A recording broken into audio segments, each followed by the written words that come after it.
ചാറ്റൽ മഴയുള്ള ഒരു രാത്രി, കാടിനോട് ചേർന്നുള്ള ഒരു സ്ഥലം. അയ്യോ അമ്മോ, എൻ്റെ നടു! ഓ, എന്തോന്ന് ഡ്രൈവിംഗ് ആടാ ഇത്. സോറി, കുന്തത്തിന് എന്തോ പന്തികേട്. ശരിയാക്കാൻ പറ്റുമായിരിക്കും, നോക്കട്ടെ. ഹൗ, അയ്യോ, രക്ഷയില്ല. വർക്ക്ഷോപ്പിൽ കയറ്റണം. ഇനിയിപ്പോൾ എന്തു ചെയ്യും? നേരെ ഇരുട്ടി.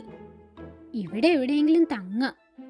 ഇത് കാടാ, ടൗൺ അല്ല റൂം എടുത്ത് താമസിക്കാൻ. അപ്പൂപ്പ, ദേ ഇവിടെ ഒരു ബോർഡ്. വായിക്കാൻ പറ്റുന്നില്ല, ഇരുട്ടാ. അതിന് വഴിയുണ്ട്. ദേ ലൈറ്റ്, വായിച്ചോ. രാക്ഷസ വീട്. രാക്ഷസ വീടോ? അതെന്ത് വീട്? ഓ, പണ്ട് രാക്ഷസന്മാർ താമസിച്ച വീടായിരിക്കും. അയ്യോ, രാക്ഷസന്മാരോ? നീ വാടാ, പേടിക്കാതെ. പണ്ടാ, ഇപ്പോഴല്ല. നിൽക്കണേ, അങ്ങോട്ട് പോകല്ലേ, അവിടെ ആരുമില്ല. അതാരാ? വലിയ വീടായിരുന്നു, എല്ലാം പൊളിഞ്ഞു. ഇപ്പോൾ ഒറ്റ മുറിയേ ഉള്ളൂ. പക്ഷേ ആരും അങ്ങോട്ട് പോകാറില്ല. ഹാ, അതെന്താ? അവിടെ പ്രേതമുണ്ടോ? ഉണ്ടെങ്കിലും പ്രശ്നമില്ല. ഇവനേ ചാത്തൻ. തീയൂതി കാണിക്കടാ ലുട്ടാപ്പി.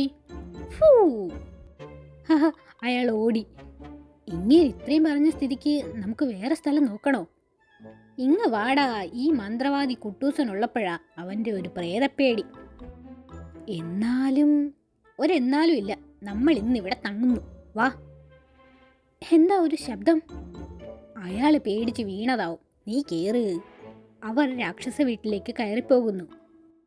എന്നാൽ അവർ അകത്ത് കയറിയതും വാതിൽ തനിയെ അടഞ്ഞു. ആ വീട് പതുക്കെ ഒന്ന് ഇളകിയതുപോലെ. അയ്യോ, ഇയാൾ കാടിനടുത്ത് എന്തോ കണ്ട് തല ചുറ്റി വീണു. തല ചുറ്റുന്നവരെ കൊണ്ടുവരാനുള്ള സ്ഥലമാണോ കൊട്ടാരം? കൊണ്ടുപോടോ. പക്ഷേ ഇത് ഗുരുതരമായ എന്തോ പ്രശ്നമാ പ്രഭോ. ശാസ്ത്രം അനുസരിച്ച് പലതരം ഗുരുക്കന്മാരെ പറ്റി പറയുന്നതാണ് ഗുരുതരം. ഇനി താൻ മിണ്ടിയാൽ താൻ രാജഗുരു ആണെന്നൊന്നും നോക്കില്ല. ദാ, ഇയാൾക്ക് ബോധം വന്നു. ആരെവിടെ? അയാളോട് കാര്യം ചോദിക്കൂ. ആരെവിടെ? അല്ല, താനെവിടെ? എന്ത് കണ്ടാ പേടിച്ചത്? അത് രാക്ഷസ വീട് രണ്ടുപേരെ വിഴുങ്ങുന്നത് കണ്ടു. അയ്യോ, മനുഷ്യരെ വീട് വിഴുങ്ങൂ? ഏയ് നുണ. ഒരാളെ മനുഷ്യനുള്ളൂ, മറ്റേത് ചാത്തനാ. ചാത്തനോ? ഹഹ, താൻ ഈ കഥ ബാലരമയിലേക്ക് അയക്കി. അടിയം പറഞ്ഞത് സത്യമാണേ. ഓഹോ, എങ്കിൽ ഭടന്മാർ പോയി കാര്യം വിശദമായി അന്വേഷിക്കൂ. വിശദമായി അന്വേഷിക്കാൻ ഭടന്മാർ പുറപ്പെട്ടു. ദാ, അതിനപ്പുറത്താ രാക്ഷസ വീട്. ദാ അവിടെ. പക്ഷേ അവിടെ ആ വീട് കാണാനില്ലായിരുന്നു. വീടെവിടെ? ഇയാൾ തട്ടിപ്പാണെന്ന് ഞാൻ പറഞ്ഞതല്ലേ. പൊക്കിക്കോ ഇവനെ, കൊട്ടാരത്തിൽ ഹാജരാക്കാം. എന്നെ ഹാജരാജാവാക്കല്ലേ. അയ്യോ, ഹാജരാജാവോ? അതേത് രാജാവ്? നുണ പറഞ്ഞതിന് തന്നെ ജയിലിലിടും.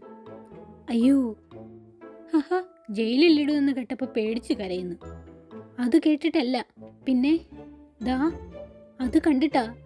ഏത്? അയ്യോ, ഇതാണാ വീട്.